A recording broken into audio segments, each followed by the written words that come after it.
Next up, CT. We got a special guest in here. Two special guests. Who we got in the building? You got your boy J Rocye, you already know. Struggle to success on all platforms. Shout out to Next Up CT.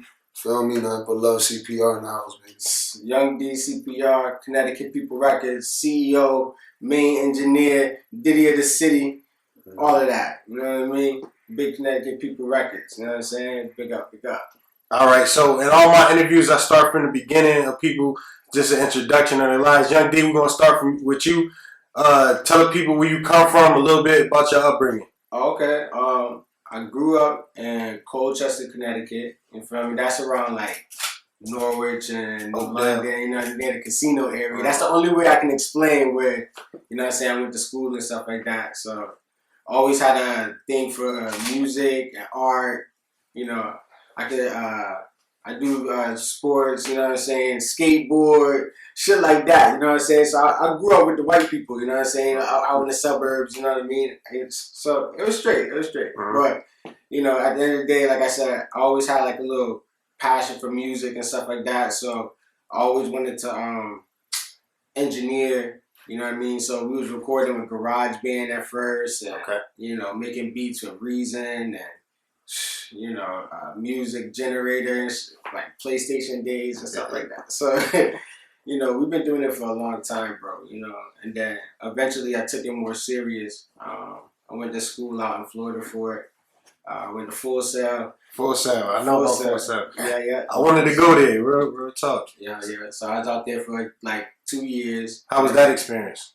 That was dope. You know what I mean? Being hands-on in the studio, being in that environment all the time, you know, living, we would live off campus or whatever, we had our own apartments and stuff like that, but everybody was always networking and connecting with each other, so, you know, everybody was always just getting to know each other from different areas, you know, I met people from DC, met people from California, one of my best friends, you know what I'm saying, they was up there from Massachusetts down there, you know what I'm saying, so it's like, okay, that's crazy. You just meet people from all over, different styles, different lingo, different everything. So if the school wasn't like enough of like, you know, the experience, right, the teaching part of it, you definitely got to be able to utilize all your resources while you're out there. You feel me? I met a lot of people that end up already doing big things, getting big placements, things like that already. So, you feel me? Okay, that's what's up. What about you? Tell the viewers about your upbringing. A little bit about yourself.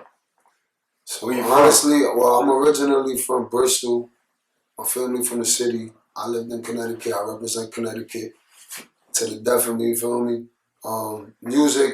Music always been a part of my life. I just started taking it seriously. You know, I had a little falling with, you know, with the blues, and I was gone for a little bit, but I just started taking it to another level as an artist now, you feel me? I'm not no more currently in the streets acting crazy and wilding out, you feel me? I put my all into music and I've been dealing with Connecticut People Records for the longest now. Okay. Honestly, so he's seen my change as an artist, and you know, when I first came to him, I was dealing with a lot of legal things, like, and I was trying to fix my life up, but now I did fix it, you feel me? So now I'm making moves as an artist now, and it's just good. Like, I'm doing shows everywhere. Mass, out here in Connecticut. I got a show coming up Wednesday out in Marley's Bar in Massachusetts. And little interviews and stuff like this is a blessing, you know? Yeah. It's nothing but love, so people can get to know who I am as an artist. Yes, that's what I'm trying to do, get people to understand the artist and, you know who you are. Because they people probably heard about you. Yeah. And they ain't put a face to who you are, heard your music or something. Yeah. Now they can put a face. Nah, but a lot of people know me, you feel me? J Rocye, baby. J Rocye. Yo, free everybody behind the walls, because it's real, bro. It get crazy back there, but this is where I came from. That was the environment where I came from, you feel me? Okay, like, we're gonna talk a little bit about that a little later on down the line. But I just had to show my love to them, you know, yes, you feel me? For sure, all the time. We're gonna touch on that. We're helping everybody out, no matter what their situation is. You feel me? I work with all sorts of artists, you know, from the suburbs to the hood. You know what I mean? Straight up, like I have the studios on Arbor Street. You feel me? It's Connecticut People Records. So everybody knows the location. Everybody knows who we are. Everybody and their mama done been there at least one time. You know what I mean? So how did you start Connecticut People Records? Because a lot of people have heard about you. The stamp is catching. I first heard about you. My cousin Brandon Bino, he recorded a song at your place. Yeah, wow. Way back in the day. And that could have been long time ago. Yeah, exactly. So you've been working. How did you come about with Connecticut People Records, and how do you start it? Okay. And get it to where it's at right now? Let's see. So in like 2008, 2009, I decided to, make the label like CPR. It just, one day it kind of just caught on to me. You know what I'm saying? Like it was just, it clicked in my head. Like it just the letters, you know what I mean? Mm-hmm. CPR, whatever. It just felt like it just fit so perfectly. So like Connecticut People Records, put that together, boom, went and got it, I started my business, sole proprietorship, you know what I mean, stuff like that. So I made it legal, all that. And then when I went to school, it just elevated my mind to like, after I graduated, it's like, yo, I gotta come back and basically start charging for what I know, like the services that I actually do. Because previously, before me going to school, everything I did was for free. Mm-hmm. So I got lots of hours of just free work under my belt. Internship. I did everybody's songs, you know what I'm saying, for free. So I got a lot of hours like that. And then when I realized I could really do that and I'm good at this and people really like, my skills and what I'm doing, it was like, okay, but I could really charge for this. Yeah. So when I moved out here, you know what I'm saying? Because after I graduated Full Sail, I moved to Hartford. You know what I'm saying? So now that I'm out here, my first studio was over here, same building, right here, you know what I mean? And then had this for a couple months. And then, unfortunately, I got whatever. The next one over. You know what I'm saying? I kicked out for party and bullshit, whatever. So now I'm currently where I am. And that's so I got a single coming out that I'm about to drop soon. I'm gonna shoot a video next week for it. It's called "It Is What It Is." So that song came off of like basically not too long ago. Some young artists got killed in mass, and I was in a motion of doing a song with one of the young kids, and he got murdered, senseless murder. You feel me? Yeah. And then the other kid, David Casquiero, he got killed in the club for his chain. So I'm like, damn. So I took it into me, like, I just threw on a beat and I wrote a song about it. Like, in my head, like, what would I do? Like, how would I feel? Like, I'm going to protect myself. I'm going to protect what? If you was in that situation. Yeah, not more about what in his situation, but we need to protect ourselves. Because when we stand out as artists, we stand out as a target also. So in my head, I'm like, it is what it is. I'm just stacking my chips. Feel me? But I gotta watch how I move because these snakes move slick. Yeah. They don't want to see you trying, rather see you in a ditch. They don't want to see you grind, rather see you down 6. Feel me? So I'm like in my head, like, yeah, this is me speaking. I'm out here, but I'm protected. Like, I love music. This is what I do. But I'm gonna speak a story behind that song, and that's what I did with "It Is What It Is." It's coming out soon, maybe a week. So you mentioned doing time behind bars. Can you tell us a little bit about that? Young, stupid, chilling with people that I shouldn't have been chilling with, and just got caught up. Mm-hmm. And I did 6.5 years for something that woke me up. Mm-hmm. It woke me up, but it took a lot from me. For me, my baby mom's was pregnant, my first child. I missed a lot. Mm-hmm. I had a lot of things that I had going for me at that age. You feel me? I was about to be 21. I was 20, about to be 21. And I came home, I was 27, bro. You dig? Like, so it was like I had to adapt to a world that I didn't want to adapt to. Mm-hmm. But I had to survive, so I didn't have my GED. I didn't have nothing. But I got it all in there. You feel me? I got my GED. I was working, writing, and just staying focused. Because at the end of the day, that was my change in my life. Mm-hmm. Like, damn, I gotta be here no matter what. Because I can't leave. I can't escape. I can't. So I gotta make the best of it. And when I came home, it was just like God just gave me what I needed to just keep doing what I gotta do. I wasn't focused on none of the old friends, nobody who didn't write me, nobody who didn't come see me. I was just like, nah, I'm good. Picked up a good little job, and it's been a blessing since, you feel me? Right. Taking care of my little man, too, you feel me? I was just at his football game right now. They got scraped. Shout out to the Bristol Bulldogs. You feel me? They got scraped, but they showing that they learning. You feel me? Mm-hmm. They little kids, but they learn. You feel me? Just like we learn. And I'm about to elevate for CT all day as an artist. It's perfect that you talked about your son because I always ask about fatherhood in all my interviews. Could you explain to us how you feel about fatherhood, your relationship, you guys with your fathers, and if you have children, D, your relationship with your son? Yeah, so my son basically is just, he's the spitting image of me when I was little. Always wanted to be running and going outside, ADHD out. And it's just like, I spend a bond with him now because I couldn't spend it with him when I was behind bars. But now that I've been there, I take him to his games, baseball, football, whatever it is. But I teach him, you know, it's not like I'm just letting him go play for fun. I teach him that if this is what you like to do, take it serious. You gotta focus, you gotta pay attention. Because the coaches be yelling at him and he look at me like I'm gonna get mad at something. Nah, that's discipline, you feel me? So I'm always trying to install something in my son so he don't ever have to take a step that I, misunderstood child that I was and took a step that it really just, they hit me with the worst. My brain just, bow, smack me, lights out. So I would never want to see my son fall in that footstep. And then my dad did the same. When I was a kid, my dad was locked up. You know? When I was a child, my dad got locked up. So it was like, does this really repeat itself? Because they tell you that. You feel me? If you was never behind the walls, but you hear certain things, you see certain things, you understand certain things that a normal person, a normal civilian would never understand because their life is out here. But when you get sentenced to like 6 and up, your time is going to change. Your mindset is going to change again. But like, unless you still in your foolish ways and then you come out worse. But me, I changed and it's just like you said, my father, I love him. God bless him.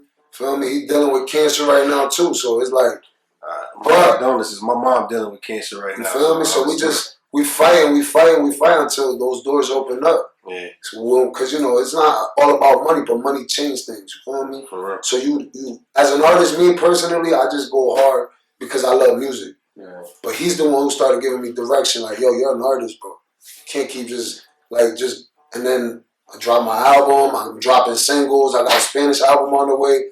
Little by little, you feel me? I just want to make sure everything is right. I just don't want to drop and make sure, I want to be fans in tune with what I'm doing. You feel me? I want to make sure they like it. If they don't like it, comment. Follow me on YouTube, whatever.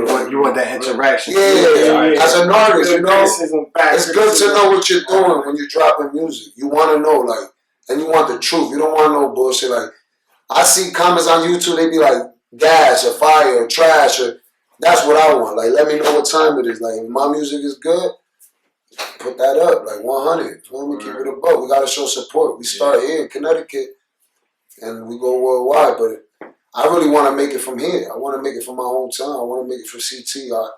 I've been living in Hartford for almost since I came home, 2017. I changed my environment. I've been in Hartford. They say where you live at. I've been in the hood and I've been good. You feel me? I've been blessed. So it's really what you're gonna do. You feel me? Yeah. Like, get your heat straight. You do what you can for him. I personally don't have kids yet. You know what I'm saying? But I do have like a stepdaughter with my girlfriend. You know what I'm saying? So she's 12. I've been dealing with them for a long time. So just being able to interact. I'm a people person. So I like that. I like to act kiddish, you know what I'm saying? Like go to like trampoline parks and you know what I'm saying? Just have a good experience that me necessarily, I ain't gonna say that I wasn't able to do as a youngin', but like, you know what I mean? At the end of the day, it's like I wasn't privileged just being in Colchester. The fact that I lived in the town was, a blessing in itself, good schooling and stuff like that. But by all means, I was struggling and whatever, heat getting cut off, you know what I'm saying? Same thing. Hot baths, or you know what I'm saying? You know what I mean? So cold showers, shit like that, you know what I mean? So doing things like that, you recognize and become grateful and realize like, oh, some people really do got it, and then other people don't have it. You know what I'm saying? As far as my father goes, like I had a father. My father was in my life, you know what I'm saying? But he passed away when I was 18. You know what I mean? So he was sick. And you know what I'm saying, rest in peace to him. But he was there. You know what I'm saying, he was there. He didn't live with us or whatever, but he did make an effort to come see me and bond and stuff like that. And honestly, I wish now, more than ever, now that he's gone, that I would, have more time with him and stuff like that, or I bonded with him more, did more things with him, opened up more to him, let him know who I was, and maybe I could learn more about him, because I don't have a lot of people in his family. You know what I'm saying? So I can relate to that, man. You know what I mean? It made me think about that shit. And as far as how my relationship now is, with my mom and my girl and even her daughter and stuff like that, I try to do my best to like just put my best foot forward, and you know what I mean? I don't really ever want to like put a negative light on like on them, or make them feel like anything bad is negative going on or whatever. I always try to be a positive person, always give out good energy, good vibes, you know what I'm saying? So even through the tough times, you know what I'm saying, you don't kind of want to reflect that onto the child or make them realize like, oh, we're struggling, or you know what I'm saying, you always want to kind of like mask that up or whatever and deal with your problems at an adult level. You know what I'm saying? So indeed, I understand. I can relate a lot to your situation with your pops. He passed away for you when he was 18. My dad passed away this year, and I ain't really know him physically like that. But throughout my life, he always call and check in and drop jewels and talk to me and tell me things. So I related to you to your whole story about that, man. Word. So my condolences to you as well. Word. Appreciate it. All right. How many artists you got on CPR Records? Well, I mean, currently, I'm really pushing about 5 or 6 artists. Like right now, we're really working with them with the artist development, which anybody can join at any given time. So don't act like, or not y'all act like, but I don't want people to act like I think that I'm only working with certain artists to make them blow or whatever. No, artist development, you can always join, hit me up, DM me, email me, call me, text me, pull up, whatever you want to do. And let me know you want to join. And then, I start providing y'all the opportunities for these shows and these podcasts and teaching y'all about BMI versus ASCAP and how to make money with your music and all that. You know what I mean? So with that being said, like 5, 6 artists that I'm currently like really pushing to really get out there, get some traction, really get some motion going. And the formula is, really working better than ever right now. I have a lot of years of experience of doing this with many different artists. You know what I'm saying? So it's like step and repeat. You know what I'm saying? Because you keep making steps, you gotta repeat it. Another step and make and repeat. So once I got the motion down to what we gotta do, now it's like everybody can follow the paved road already. You know what I'm saying? We have different hurdles for different artists, different situations or whatever the case is. But other than that, since we done did it so much, it's like you don't have to go through all that. Man, there's so much shit, man. There's so much for days, bro. There's so much. Being an independent artist and trying to come up is like, I feel for every one of them. So how's the creative process in the studio, J Rocye? And are you a part of his creative process now? Yeah. I mean, he can say it, but I'm his engineer, so all the music that he records is. He tell me straight up. He'd be like, "Oh, we gotta do this over. But I write everything just throughout my day, bro. Like I'm always constantly writing songs. I don't really try to freestyle. I can freestyle for me, but I'm past that. I just want to write songs, and I really try to like the other day I was like, yo, I gotta write like a little pop, hip hop, something like something that's gonna hit radios and something like that. But it's always a good vibe. You feel me? I always got my music in my AirPods or my JBL speaker, and I'm always writing. And that's what I like to do, you feel me? And then I come to CPR studio and lay it down, you feel me? That wax. Okay. So how many projects you got out already so far that the viewers can go check out? I got a whole album. You got the album. 14 songs. Okay. I got 14 songs. What's the name of the album? It's called Struggle to Success. So every S is actually a money sign. So it's money sign TRUGGLE, and then the number 2, and then money sign U, CCESS, struggle to success. All money signs for the S, you feel me? It's just to represent the struggle, you know? Like what we really, like that's what that album was to me about.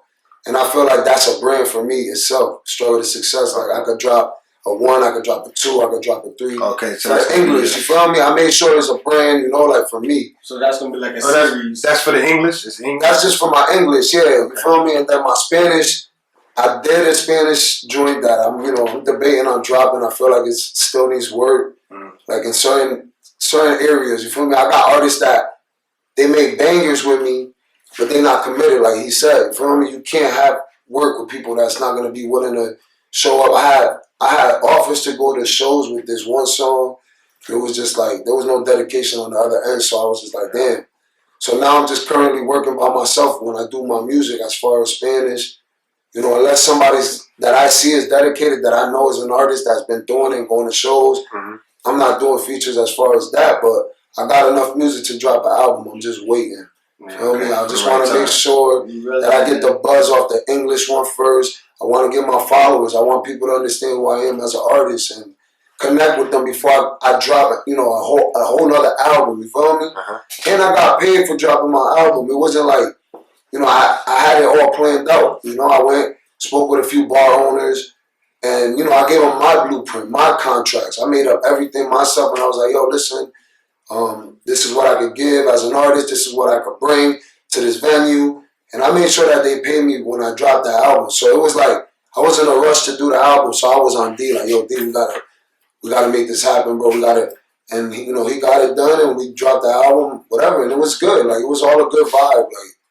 So, you know, I want to master the Spanish one. That's big too. The song that we sent you today, I believe that is one of the Spanish records that we got going around there. Honestly, when he be performing that joint, it's like the crowd is just going nuts for some reason. And I, you know, if this is the record that, you know, to take off, then we just gonna run with it. Okay. I don't think that we were actually in the studio that day when we recorded it. We were like, oh, that's the one. Like, I don't, you know what I mean? Like some records we be feeling like that, but then they don't even move or promote them as hard or whatever the situation may be. You know what I'm saying? But like that record, it just so happened we put on a set list a couple times, and the reaction is going crazy bananas. We the ones you least expect. Yeah, and it's funny. It's funny you say that because, you know, when I did that song, I sent it to my cousin, and she was like,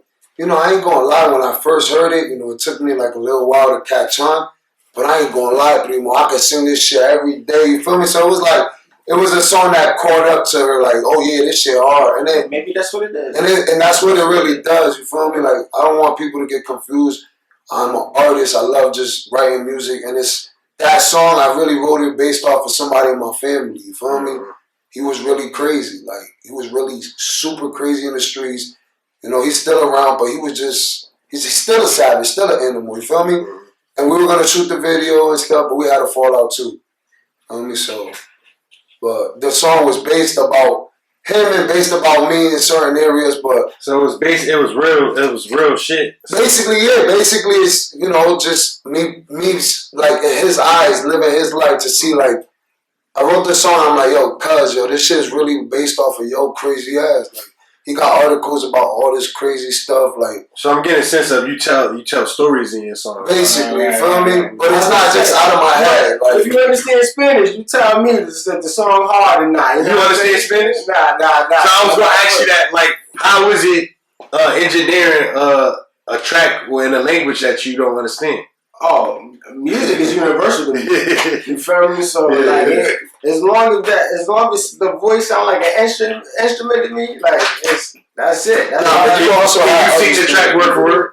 No, of course not, because I don't know. First of all, I don't know the Spanish words. You know what I'm saying? So it would be hard for me to even, like, you know, rap along with it. But I do understand the vibe of it, and there's a lot of words that I can pick up on because I record so many Spanish songs. You know what I'm saying? This shit that I start to pick up on type shit. But you know, at the end of the day, like, I don't care what language you speak. Okay, Mandarin Chinese. You know what I'm saying?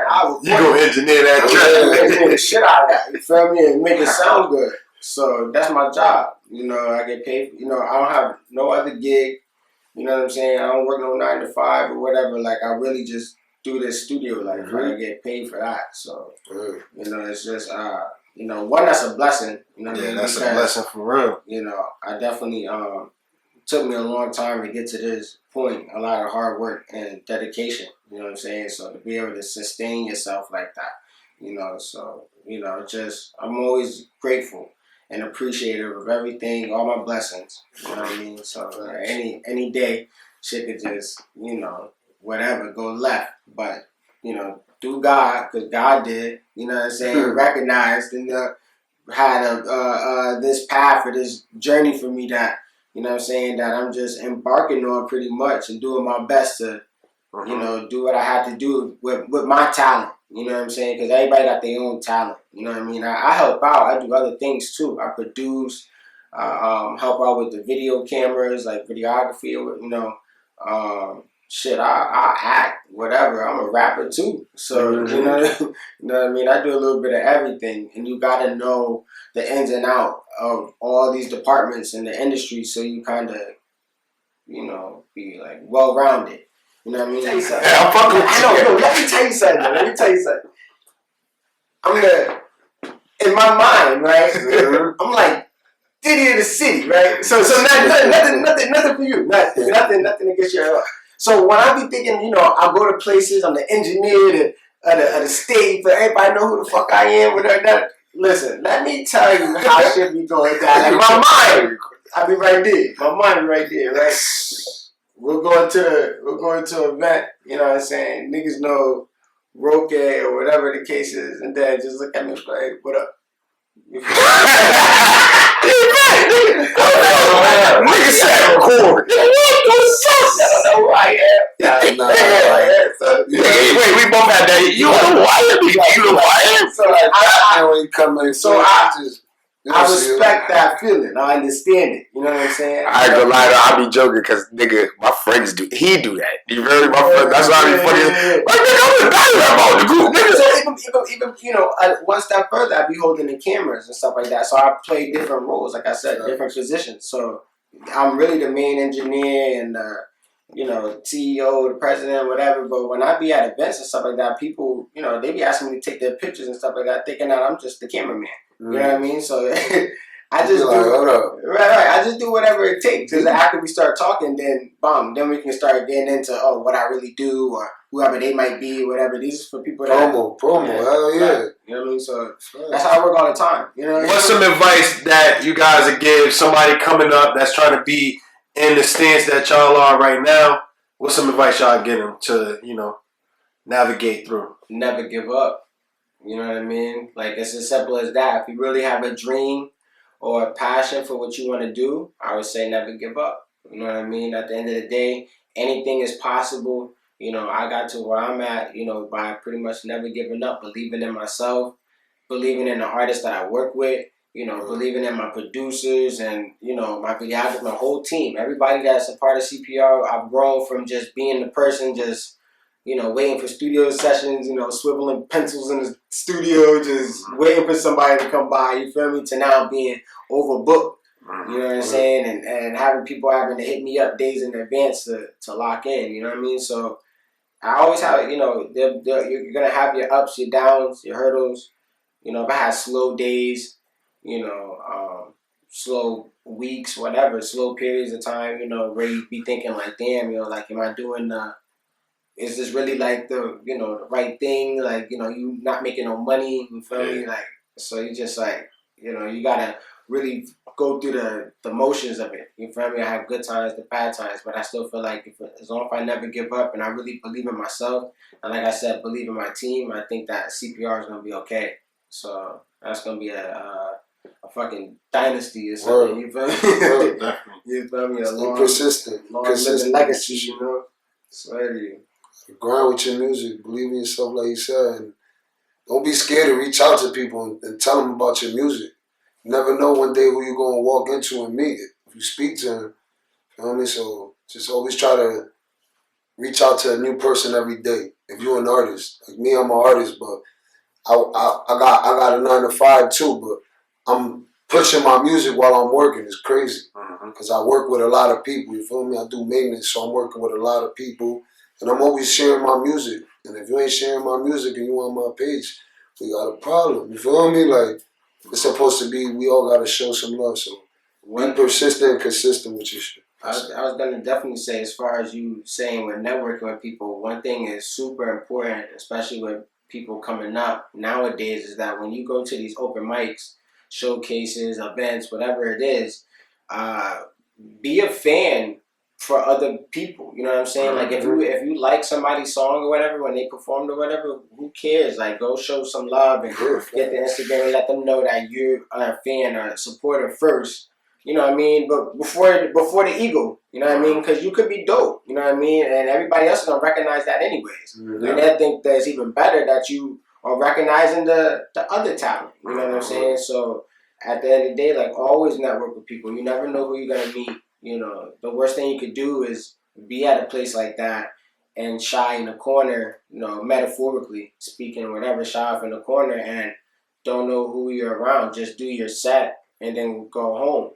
It's like you're not utilizing what that event was for. Yeah. Exactly. So the artists we're with, we blow up fast because half the battle is being able to network, being able to talk to people, being able to utilize the room and figure it all out, get all the contacts we need, and now we're just pushing forward to the next joint. You know what I'm saying? Because now we have more connects. You know what I'm saying? It's like a spider web effect. You know what I mean? Like we're just gonna take over the whole takeover, state. It's a takeover. Y'all heard takeover. Y'all heard him. D J Rocye said it too. Here's a takeover. Y'all heard him. Right, that. Young D, J Rocye, thanks for coming. Facts, man.